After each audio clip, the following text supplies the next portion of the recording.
ఇప్పుడు ఈ ఇన్స్టిట్యూట్లో ఇది నువ్వు నేర్చుకున్నది ఏంటి? అచ్చు వీచానా ఏదో చెప్తుంటావు ఇప్పుడు? అంటే అది ఏంటంటే ఇన్స్టిట్యూట్లో జనరల్గా ఇప్పుడు మనం యాక్టింగ్ కోసం వస్తాం, ఇన్స్టిట్యూట్లో ఏం చెప్తారంటే అనుకరణ అభినయం కాదు అంటారు. అనుకరణ అంటే మిమిక్రీ ఎప్పుడు ఇమిటేషన్ ఎప్పుడు యాక్టింగ్ అవ్వదు.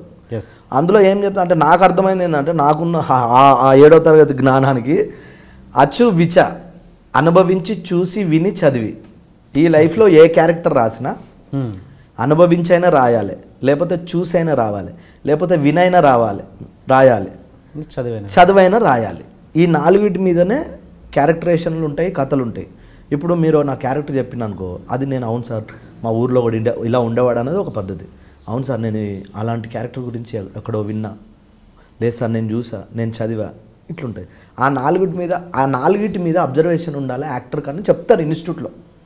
ఇది ఉందా పర్టికులర్గా యాక్టింగ్ కోర్సులో? ఇది అంటే మాకైతే అలా చెప్పారు, మరి మిగతా ఇన్స్టిట్యూట్లో మాకు తెలియదు. కానీ అచ్చువిచ అనుభవించి చూసి చదివి, అనుభవించి విని చూసి చదివి 4 ఈ 4 మీదనే క్యారెక్టరేషన్ ఉంటుంది.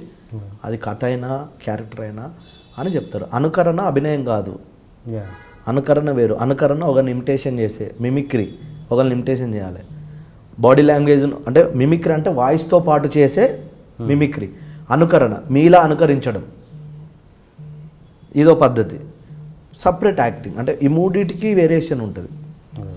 మామూలుగా చెప్తుంటావు అప్పుడప్పుడు ఏంటి, అబ్జర్వేషన్ చేస్తే ఎవరైనా చేయొచ్చు యాక్టింగ్, దానికి పెద్ద కోర్సులు అక్కర్లేదు, ట్రైనింగ్ అక్కర్లేదు, అబ్జర్వేషన్ పర్ఫెక్ట్గా చేస్తే చాలు. అది మాకు ఇన్స్టిట్యూట్లో తెలిసింది. ఇప్పుడు నేను చిన్నప్పటి నుంచి తాగుబోతే యాక్టింగ్ చేసేటోని, మిమిక్రీ చేసేటోని, ఇవన్నీ వీళ్ళు గుర్తుపడితే కదా ఇక్కడ దాకా వచ్చిన. నువ్వు పోతే మంచి యాక్టర్ అవుతావు. ఘంటసాల సింగర్ శంకరన్న అని నేను మిమిక్రీ చేసినప్పుడు, మిమిక్రీతో పాటు తాగుబోతే యాక్టింగ్ చేస్తే తమ్ముడు నువ్వు ఇండస్ట్రీకి వెళ్తే నిన్ను కొట్టేటోడు లేడు అన్నాడు. అప్పుడు ఎట్లుంటుంది మనకు? అప్పుడే పోవాలనిపిస్తుంది, కానీ మనం పోలేం. ఆ టైం వచ్చినప్పుడు వచ్చినాం. అది ఇన్స్టిట్యూట్లో తెలుస్తుంది. ఇన్స్టిట్యూట్లో మనకు ఓ క్యారెక్టరేషన్ గురించి చెప్పిన, ఎస్వి రంగారావు లాంటి గొప్పల గురించి చెప్పిన, ఓహో వీళ్ళు అబ్జర్వేషనే యాక్టింగ్, అబ్జర్వేషన్ చేసిన వాళ్ళు యాక్టర్ అవుతారు, బాగా అబ్జర్వేషన్ చేసిన వాళ్ళు బాగా న్యాచురల్గా పర్ఫార్మెన్స్ చేస్తారు, ఇవన్నీ తెలిసింది ఇన్స్టిట్యూట్లో.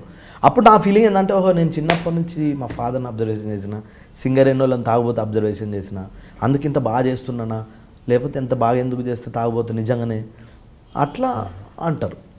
ఇప్పుడు ఇన్స్టిట్యూటే చేయక్కర్లేదు కదా. ఇప్పుడు 30 మంది ఇన్స్టిట్యూట్లో 30 మంది సక్సెస్ అవ్వరు కదా.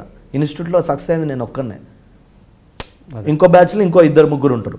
ఇన్స్టిట్యూట్ చెయ్యకపోయినా చిన్నప్పటి నుంచి అబ్జర్వేషన్ ఉండి నలుగురిని నవ్వించే గుణం ఉండి ఆడ తలరాత బాగుంటే సెట్టోడు కమెడియన్ అవుతాడు, అసిస్టెంట్ డైరెక్టర్ అవుతాడు, కమెడియన్ అవుతాడు. అది అందుకే అబ్జర్వేషన్ ఉంటే చాలు అని అంటారు. మరి ప్లీజ్